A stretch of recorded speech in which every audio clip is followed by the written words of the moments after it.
Короче, Sitora Farmonova nimaga bizni xalqda lahatron qildingiz? Dubayga shayxga ergatatyapman deb, Dubayga shayxga ergatatyapman deb nega hammani aldadingiz? Sitora Farmonova.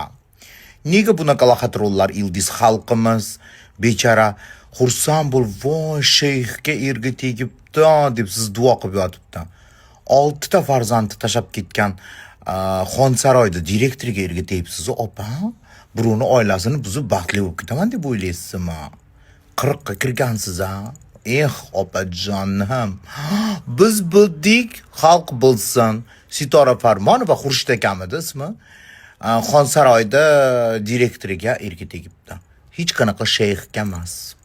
O'shaning uchun to'yda yo'q edi u kishi. Xotinini intervyusini ko'rdimda, shunaqa takay delovaya korolevskiy ayol, o'rangan hijobdagi ayol ekan.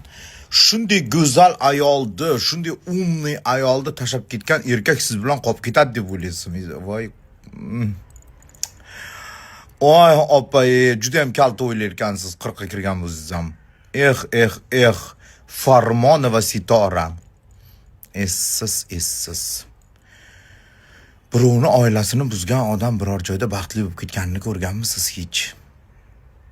Мне вас жалко. Uchinchi xotinni ham bilaman kimligini. O'ranganlar deganimda bilib olinglar kimligini ham. Nimaga bizni ayollar shunaqa kalta o'ylaydi? Nimaga shunaqa kalta o'ylarkin?